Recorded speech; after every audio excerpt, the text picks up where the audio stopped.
to your first like big band? Like what? How did that happen? The guitar player went to jail, and they needed somebody that could fill in and play the flying V. A flying V. Yeah, that was the basic requirement. The guy has to have a white flying V. There's one in town. Okay, he got the gig. That's pretty much what it was. Yeah. Really, If it wasn't white, you would have painted it white. At that time, if you were in Germany, you had to have a white flying V. Because Otherwise, Michael Schenker. your membership card for the Rock Guild was going to. Michael Actually, Schenker. the Michael Schenker would be the black and white. That was an Scorpions and Accept influence. It's like you had to have a white V. Couldn't play metal in Germany in the early '80s without it. Right. Wow. And then from there you moved to what? You worked for THD Amps, right? Yeah, but there was a lot of years in between. I lived in LA for 8 years before I moved up to Seattle, and then ended up at THD for a while. Yeah. Okay. And And now you're back here. That's great. yeah, have you ever been to Seattle? Yeah. Dude, it rains 10 months out of the year. I did this for 15 years. The best coffee, right? No. Well, actually, you know what? The little coffee places on the side of the road, they kick ass. Right.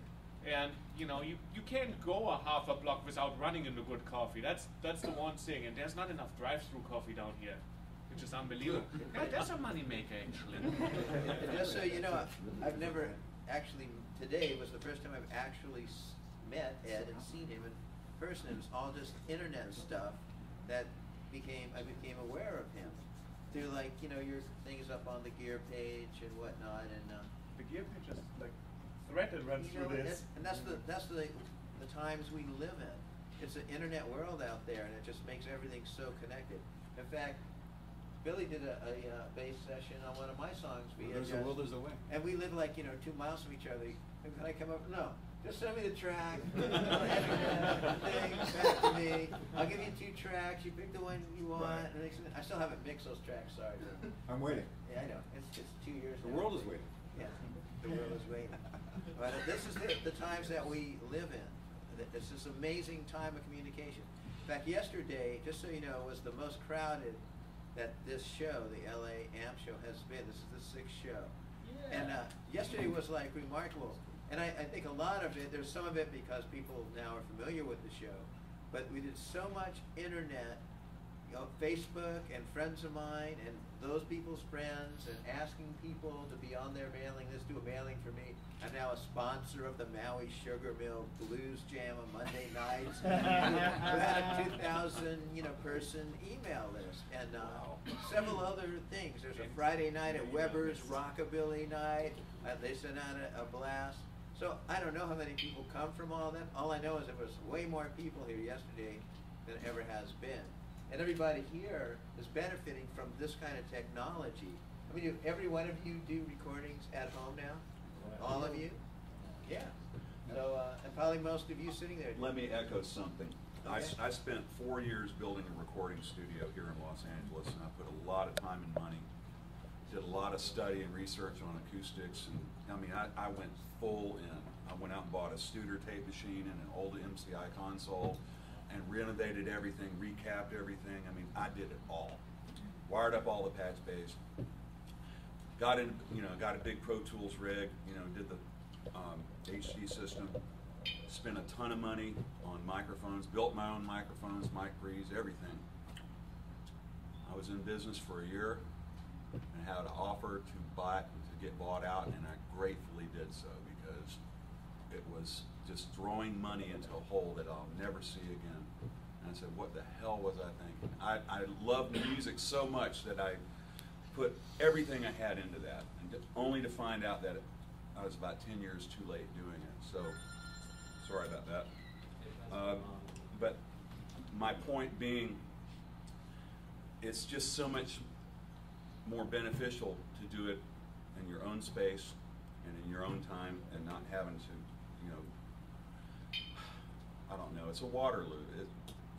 The whole studio thing, you see the big rooms, many of them shut down. It's just not viable anymore. Questions? 2007, I just got finished building the studio.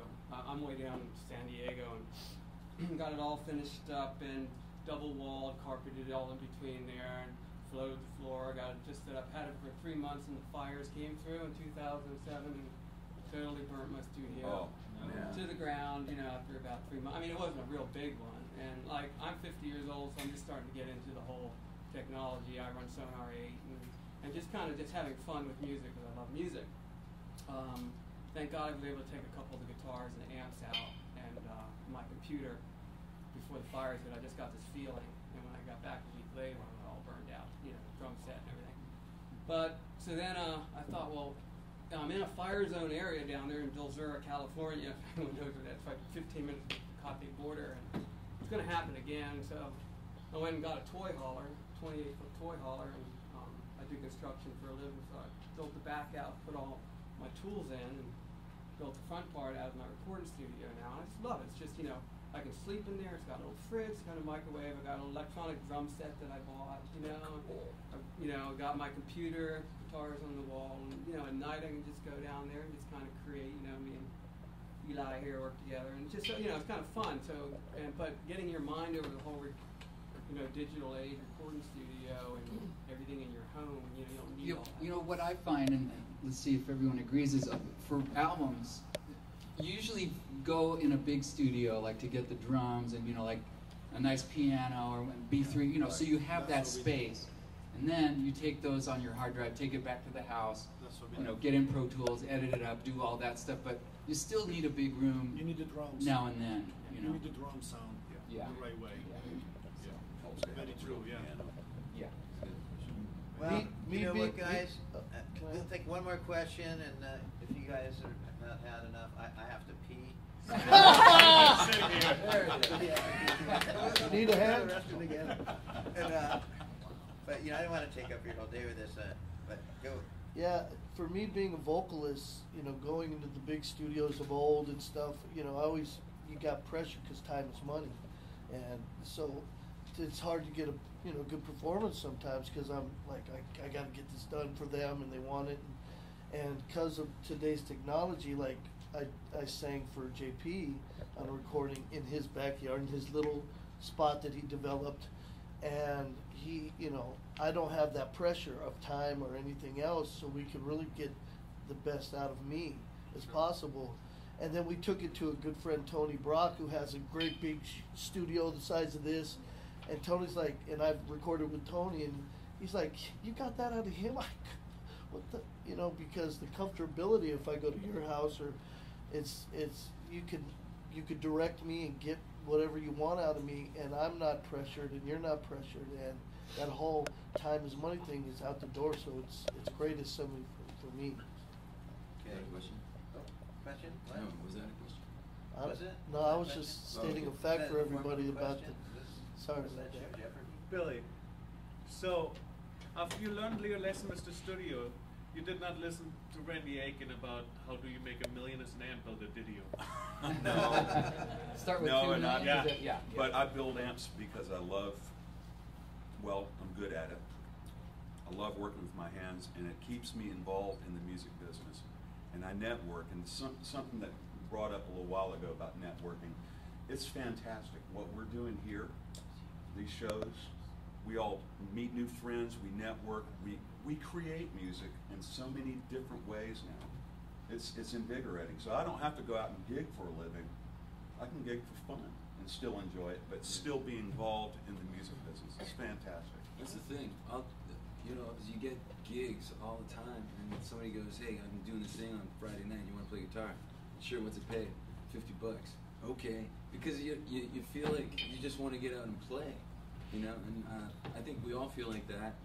Yeah, $50 is $50. And if, you know, I mean, how much hassle is it to bring something to a local gig? Yeah. You get $50, that's Sandwich. I may get free beer, but I can probably take $50 for it. He's got connections. Oh, God. Well, Well, I think that's just about it, right? Unless someone has some like really pressing issue about something. Like does any of these guys owe any of you money? Or you need your house painted or whatever it is. Okay. All right, so that's about it for this. Hey, I want to thank you all for hanging out for this. It was really fun. Yeah.